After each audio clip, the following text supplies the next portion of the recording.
Salut à tous les gourmands et bienvenue sur Plaisir et Diète. Dans la même assiette, on se retrouve pour une nouvelle vidéo. Et aujourd'hui, on est tout simplement à Houston dans le Texas, donc pour 10 jours.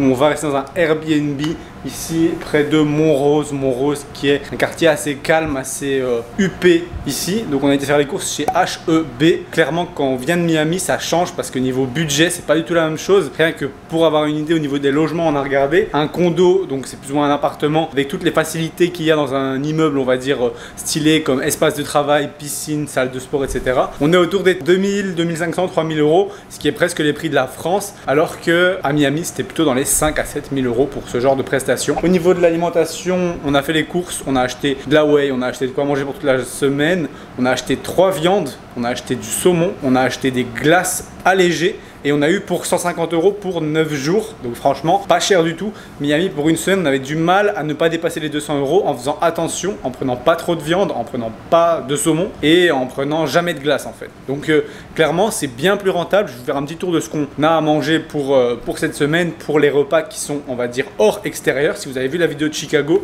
vous allez comprendre, c'est un peu dans le même principe ici, vu que je reste le même temps à Chicago qu'ici. Et donc, si vous l'avez pas vu, je vous la mettrai là ou dans la description. Et tout simplement, c'est découverte des adresses et de l'architecture, le mode de vie de tout simplement Houston. Plus, je vous amène dans la salle de sport, la meilleure du Texas. Et je dirais peut-être même la meilleure des États-Unis. Je sais pas. Je vous montrerai ça demain et vous verrez si c'est la meilleure ou non. C'est tout simplement la salle de sport Alpha Land, qui n'est pas une salle de sport, mais un complexe sportif avec un resto dedans, le magasin de Alphalite, qui est tout simplement la marque de Christian Guzman. Donc, il a sorti ce nouveau projet il y a quelques temps maintenant. Et je voulais absolument passer à Houston juste pour y aller. Et donc, je vous amène avec moi demain pour voir tout ça. Let's go.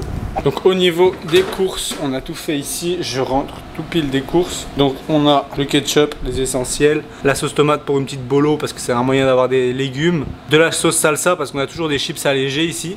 On a fait le plein de clémentines parce que bon, c'est pas la saison, mais ici elles sont correctes, on va dire. Des fraises, des avocats, tomates, oignons. Franchement, les prix sont corrects. On a même de la salade, alors que c'est la première fois depuis tout le séjour de 6 mois qu'on mange vraiment de la salade parce qu'en réalité, c'est hyper cher ici. Là, 2,90 € pour ça. Ça va. Des œufs. Même pu prendre du fromage puisqu'on avait le budget. On a 12 $ de fromage environ, un brie président et un gorgonzola, des knackis au poulet parce que je kiffe et que c'est cool pour les protes, des cottage cheese 4%, de la viande hachée pour la bolo, du poulet ici sans antibiotiques, on a fait attention à prendre le plus quali même s'il est un peu plus cher, du saumon ici, on a environ 300 grammes et tenderloin, c'est une sorte de porc là et c'est vraiment pas cher et c'est full prot, c'est cool et c'est pas très lipidique. Et ensuite on a du pain pour avec le fromage bien évidemment. Ici bon, le pain c'est pas le même que chez nous, c'est pas aussi bon. Et alors ici, là, si vous voyez bien, pommes de terre, petits pois, des chips, du chocolat, des pâtes. En gros, de quoi subvenir à nos besoins sur les repas, on va dire intelligemment construits et healthy. Et pour finir, évidemment de l'avoine, une petite whey Gold Standard Optimum Nutrition qu'on trouve dans toutes les grandes surfaces ici. Donc assez pratique pour avoir ses protes et être sûr de ne pas avoir trop de produits indésirables dedans, type que dopage ou autre. Donc avant la compétition, c'est hyper important de faire attention à ça pour pas avoir un test antidopage et se faire niquer là-dessus, alors qu'en réalité, on n'a jamais rien fait d'illégal. Et alors des pancakes protéinés, une préparation pancake protéinée, on peut mettre juste de l'eau dedans, ou alors du lait, ou alors un œuf et du lait, et ça augmente la quantité de protéines. Donc c'est assez cool. Je testerai tout ça et on se retrouve à la...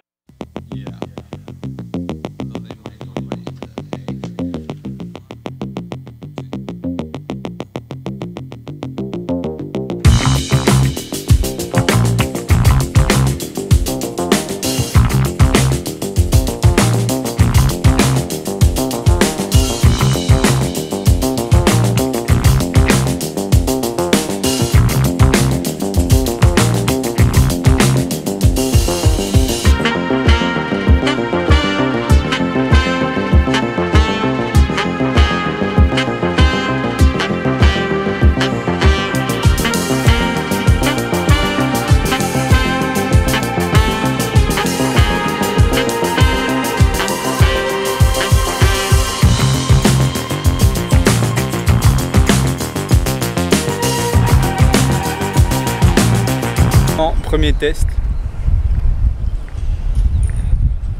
raisin, en tout cas c'est trop bon, ça passe trop bien, c'est pas trop sucré. On est à Alpha Land, comme je vous l'avais promis, salle emblématique des États-Unis de Christian Guzman. Il y a 3 gyms dedans, des salles des terrains de basket, de quoi faire du volley, il y a un resto, il y a le magasin avec les vêtements, etc. C'est incroyable, je vous fais le tour de tout ça. On va faire une séance kiff aujourd'hui et full volume parce qu'on s'est pas entraîné hier avec l'avion. Donc double séance en une, qui dit double séance dit caféine, j'en ai plus pris depuis 2 mois. C'est parti, let's go.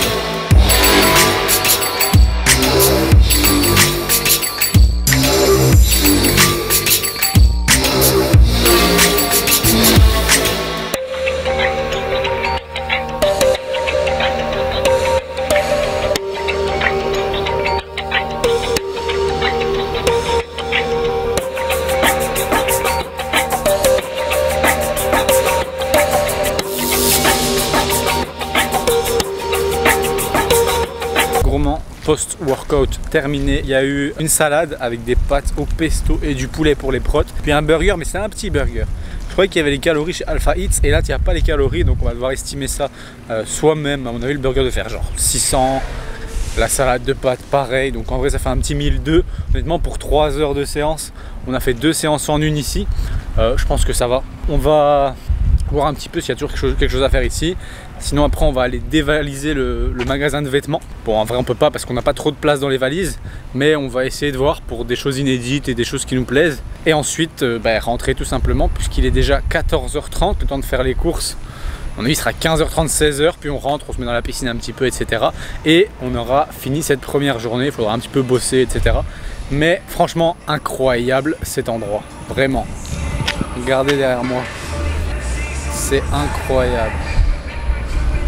Franchement, good job Christian. Littéralement, on a dévalisé le magasin de vêtements. Il n'y avait pas tant de choix que ça en réalité. Par collection, il n'y a pas beaucoup. Donc en vrai, à chaque fois en général, j'attends les promos de fin de collection. Quand il le fait sur Insta, ça dure un jour, il y a tout qui part. Mais sinon, on était obligé quand même de prendre des choses vu qu'il n'y a pas les frais de port ici. Donc ça, c'était pour Manon. On a les affaires femme. Et puis j'ai pris un t-shirt Alpha Land pour me rappeler que j'y étais, un Alpha Lite, un short, un jogging et un pull hoodie comme ça un peu baggy, franchement pas mal du tout. Et obligé de prendre une de leurs gourdes parce qu'elles sont vraiment trop stylées et genre il y a 1 gallon, c'est énorme et pour la salle c'est cool.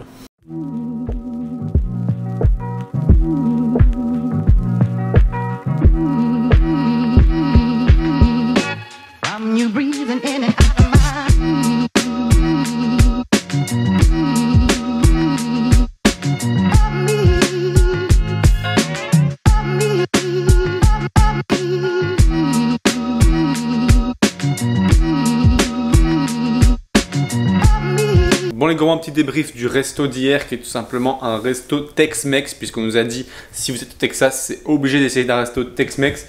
On a regardé un des trucs les meilleurs en termes de resto Tex-Mex. On était après la salle de sport, on avait faim, on était dans downtown Houston pour voir un petit peu comment c'était. Et honnêtement c'était une journée fériée donc il n'y avait pas grand chose. Pas grand monde, on a fait un peu le tunnel souterrain, etc. Mais après Montréal, honnêtement, plus rien nous choque en termes de tunnel souterrain. On a été manger chez Irma's Southwest, donc c'est tout simplement la cuisine de grand-mère Tex-Mex. Un mix entre du mexicain et du texan. Franchement, c'était pas mal, c'était très très piquant. Mais on a pris une assiette dégustation avec enchilada, taco, crevettes, enchilada au fromage. Et alors, le dernier truc, je crois que c'était un parita ou quesadilla, non, faritas au bœuf. C'était vraiment très très bon, très très quali, un petit peu cher mais bon c'est quand même un resto chic et nous on est arrivé en vêtements de sport parce qu'on savait pas du tout. On a eu avec ça une limonade, honnêtement je me suis fait avoir parce que c'était une limonade qui resservait, donc limonade maison, c'est une sorte de jus de papaye, de fruits de la passion, je sais pas quoi, et il resservait à chaque fois qu'on buvait, mais le problème c'est que c'était piquant donc on faisait que boire, donc finalement je me suis retrouvé à boire facile 1 litre de cette limonade et de me retrouver avec 450 calories de boisson sur ma journée en sèche. Clairement c'est pas la meilleure des options, donc le soir je me suis retrouvé à manger de la salade avec pork tenderloin, c'est une sorte de porc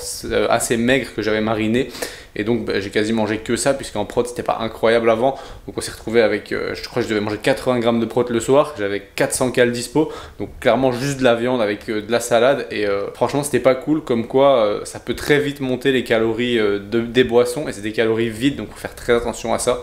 Et facile 3-4 verres, ça fait direct 1 litre, ça fait direct 500 calories, donc c'est non négligeable. On pense que le jus de fruits ou le jus, c'est, on va dire, plus sain que finalement les sodas, alors qu'en réalité en termes de calories c'est similaire à un Fanta ou un Coca, donc vraiment faut faire hyper attention à ça. Bon les gourmands, retour de cette journée éreintante, tout simplement parce qu'on a décidé d'aller faire un tour en vélo juste après dans un parc qui est, on va dire, similaire à Central Park de New York, mais à Houston. Ça s'appelle Memorial Park, côté de Bayou. C'est genre une sorte de fleuve qui traverse Houston.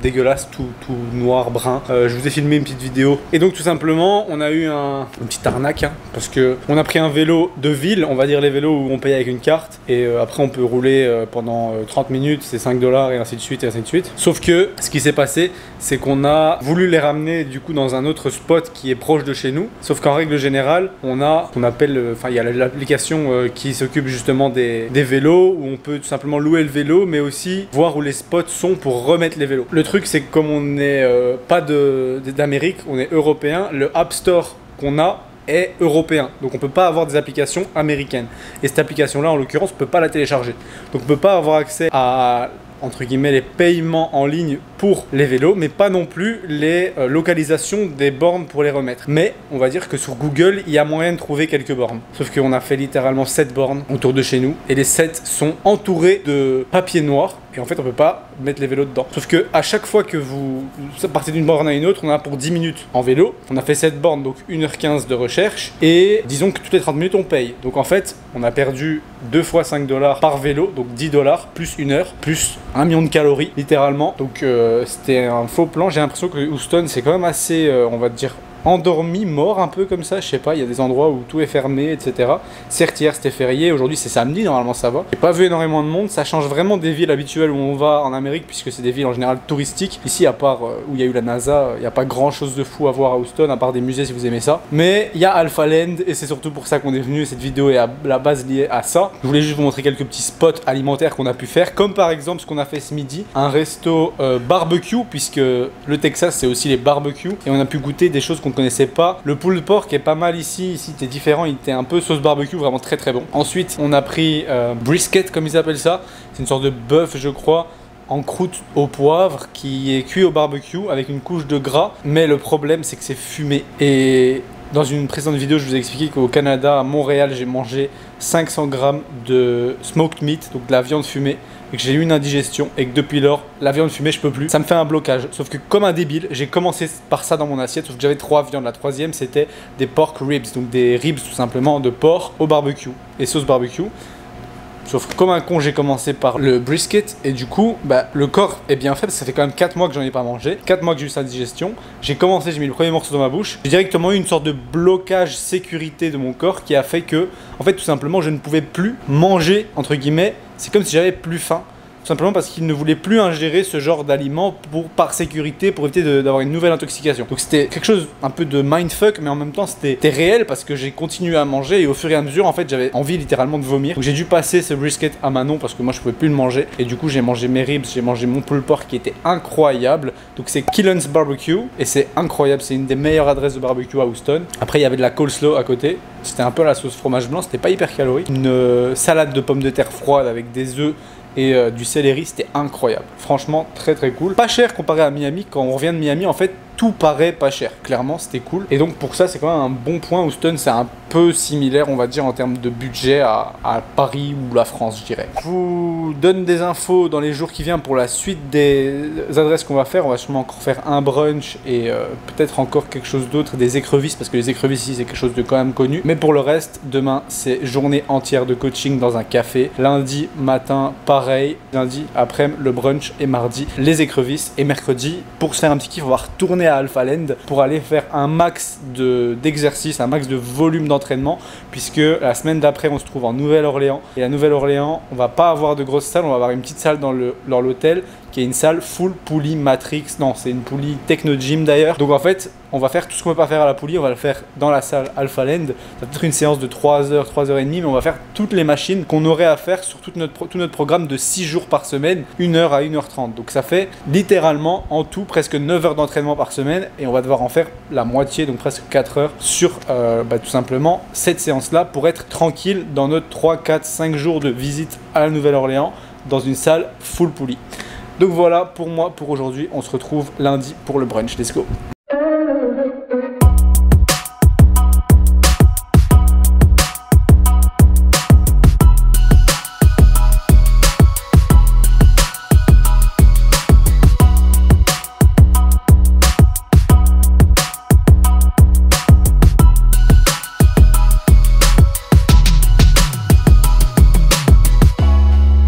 On se retrouve le soir post-brunch, donc vous avez vu que c'était un beau brunch hein, clairement.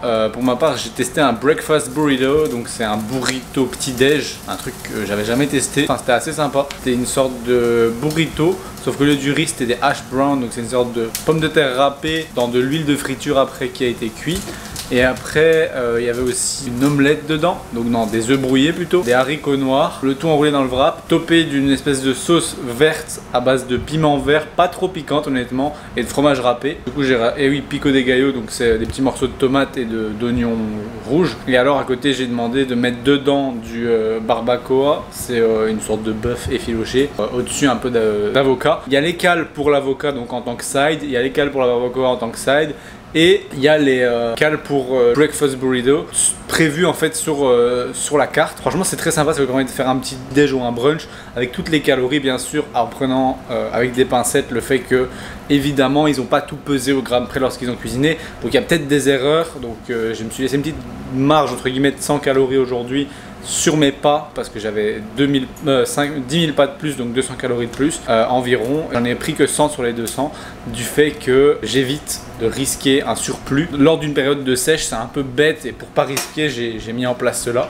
Sinon en règle générale je mange toujours les cales de mes pas, mais bon là c'est par sécurité pour ce genre de truc. Et finalement en fait c'est finalement une leçon que vous devriez avoir aussi, c'est que lorsque vous allez avoir un repas à l'extérieur et que les calories sont affichées, faites attention. Je pense par exemple en France à Del Arte, je pense à tout ce qui est les restos du type McDo, etc. C'est quand même plus quantifié au niveau du McDo et tout ça parce que les portions, entre guillemets, les quantités sont déjà faites et prédisposées. Il y a juste à les mettre dans les burgers. Il n'y a que pour la sauce où ça peut être potentiellement un petit peu sous-estimé ou surestimé. Donc ce que je conseille en général, c'est toujours d'essayer de mettre une marge de 100 calories lorsque vous avez un repas à l'extérieur où les calories sont mentionnées, histoire d'être sûr de ne pas sous-estimer ce que vous avez mangé. Et dans le cas où vous êtes en déficit calorique, ça vous évitera de le bloquer. Et dans le cas où vous êtes en surplus, bah vous aurez juste une journée où vous n'êtes pas en surplus, c'est pas la mort. Et au niveau du brunch, je pense que le nom, je ne l'ai pas cité. Ah si, c'est Snooze. C'est vraiment cool. C'est une chaîne, je pense. Mais dites-vous qu'on a pris, on s'est mis dans une liste d'attente avant même de sortir de la maison. Il y avait 20 minutes de marche, plus encore 20 minutes d'attente sur place, donc 40 minutes d'attente. Donc clairement, c'est un truc connu, c'est vraiment très bon. Si vous venez au Texas ou s'il y en a ailleurs en Amérique ou aux États-Unis, allez tester, ça vaut vraiment le coup et il y a toutes les calories.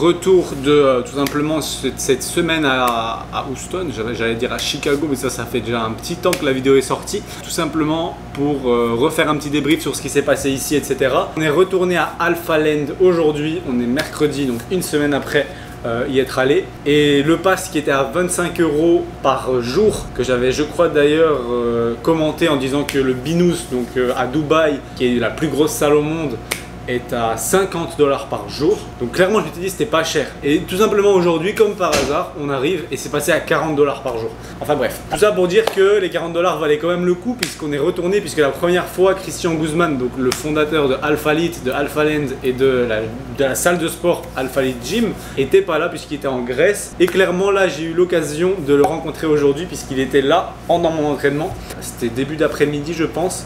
Je l'ai un peu dérangé parce qu'il était occupé à filmer du contenu, mais clairement je ne pouvais pas rentrer avant d'avoir une photo avec lui puisque je suis clairement venu à Houston pour cette salle, littéralement, parce qu'il n'y a pas grand chose d'autre à faire à Houston.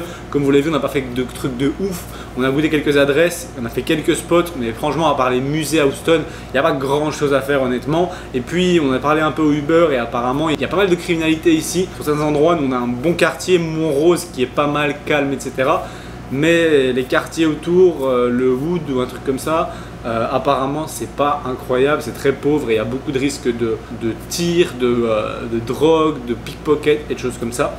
Donc voilà, là on est déjà sur cette dernière journée à Houston, on a mangé un petit burrito chez Chipotle et alors une petite glace chez Amorino, pistache et fruits de la passion. Donc les cales de Amorino sont sur MyFitnessPal, du coup c'est simple, les cales de Chipotle sont sur leur site, donc c'est hyper simple, donc en sèche. C'était easy game. Enfin bref, moi je suis déjà à la fin presque de ma 8e semaine de sèche. On se retrouve maintenant pour une vidéo en Nouvelle-Orléans. Une vidéo où je vais vous montrer un petit peu les adresses que j'ai pu tester en Nouvelle-Orléans. Et ensuite il restera un road trip en Californie que je vous filmerai aussi sur une vidéo. Et retour en Europe pour se concentrer sur la fin de la prépa. Il restera encore, si je ne me trompe pas, 16 semaines de sèche pour la compétition lorsque je rentre. C'est là que ça va devenir sérieux, c'est là que je vais être assez sec, c'est là que ça va commencer à être dur, où la fin va vraiment taper. Je commence légèrement à avoir faim, honnêtement pour le moment ça va. Lorsque le poids va passer sous les 80, ça va commencer à être un petit peu plus dur. Là actuellement je suis encore à 82,5 de moyenne. J'ai perdu environ 2,5 kg, 2,6 kg depuis le début, donc c'est bientôt la 8e semaine comme je vous ai dit qui se termine. On verra ce que ça donne, restez connectés pour plus de contenu pour le moment États-Unis, puis pour plus de contenu axé sur tout ce qui est prépa compétition, diète un peu plus basse en calories, et ça permettra peut-être pour ceux qui perdent du gras ou qui ont un objectif de perte de gras, de tout simplement pouvoir un petit peu se reconnaître dans ce que je fais et prendre un petit peu en considération mes idées de repas pour les reproduire. On se retrouve sur ça donc à partir de cet été. Quant à moi, j'espère que cette vidéo vous aura plu, si c'est le cas vous pouvez toujours cliquer sur j'aime et même vous abonner. À la prochaine pour une recette ou une autre vidéo.